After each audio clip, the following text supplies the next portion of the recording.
Aloha and welcome. My name is Ben Kaneaiakala, Phoenix Rising Addiction Center. We are on part 7 of step 2, where we're talking about come to believe that a power greater than myself can restore me to sanity. And in the last series, or the last part 5, where I talked about material success or good upbringing types of values and how we've relied on those things for so long or used them as justifications or rationalizations to continue on the path that we're going in spite of things getting more challenging and harder, and we're getting into addictions of alcohol or drugs or sex or eating disorder or gambling or whatever it might be, but we jump into these excesses as a result, and still relying on some of these old values and beliefs that we have, So we're going to go into, in this part 7, into the intellectually self-sufficient man or woman.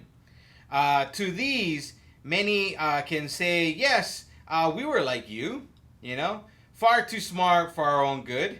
We love to have people call us precocious. We used our education to blow ourselves up into prideful balloons, though we were careful to hide this from others. Secretly, we felt we could float above the rest of the folks on our own brain power alone. Scientific progress told us there was nothing man couldn't do. Knowledge was all powerful. Intellect could conquer nature. Since we were brighter than most folk, so we thought, the spoils of victory would be ours for the thinking. The God of intellect displaced the God of our fathers.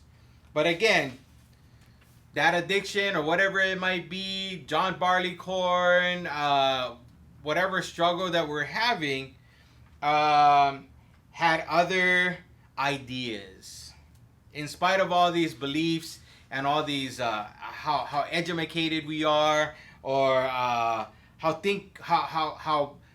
smart we think we are, or whatever, just more of the thinking. Yeah, I really like that part where it says that the spoils of victory would be ours for the thinking. Where we constantly live and we're so identified with our thinking that's all that we know. That's all that I need to do is I think that I just need to think my way through this. We cannot fix thinking with more thinking. We have to do no thinking. And in that no thinking, that involves us being plugged into 12-step program, a sponsor, a mentor, a therapist, being of service, practicing prayer and meditation to help us get to this place of no thinking. Because we cannot change thinking, or we cannot even act our ways. Like, we can do acts of kindness and acts of service, and those are great things. Like, we should be doing those things. But it's not going to change what's going on in my thinking. The culmination of all these things are going to help, and our lives are going to get extremely better. The quality of our lives are going to get better. But we have to continually be in a place of no thinking. And what does that look like? One's going to have to go on their own journey and explore and look into what is this thing called no thinking. It doesn't mean that you're useless and you're not going to be able to be productive and you're not going to be successful and all that kind of stuff. No, it's the excessive, compulsive, controlling, trapped thinking.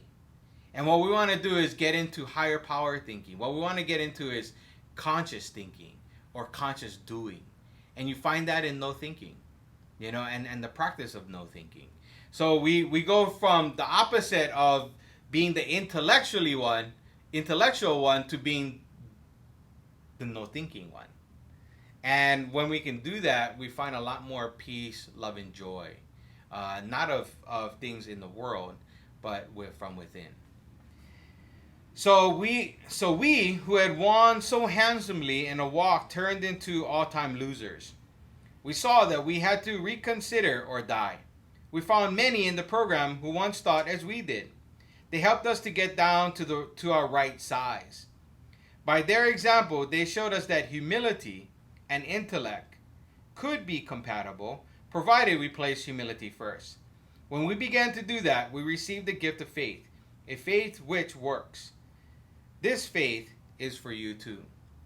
And that's kind of what I'm talking about, is that we have to place our newfound faith or this understanding of a higher power, and place that first. Place humility first. And humility is found in being present. It's being found in the basics of the 12-step program. It's found in us going to therapy and continue to work on ourselves. Humility is found in all those things. We have to place humility before intellect. We have to get into consciousness and get into conscious thinking and conscious doing. And rather than being human, which is human, I consider human being of the world, being human form. Yeah, of the world, being human beings. So what we have to do is flip that and become being human. So what we want to do is place our focus on humility and the practice of getting closer to a higher power and our spiritual practices, so that we can get into being human. And the more we practice being, we become, and the quality of us as humans in form become better. So being human. Be now. And that's what we need to do when we're talking about trying to think our way through this thing. It's just be now.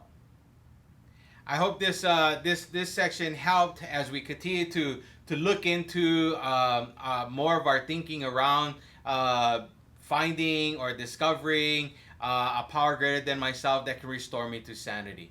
Continue to follow us on our YouTube channel, on our website, all of our social media platforms. It's available in below in our YouTube channel. All of our links are there. And I just thank you for continuing to support us. And if you have any questions or would like me to elaborate more on things or talk about more things, just let me know. Shoot me a comment, and I'll be glad to help. You guys have a great day.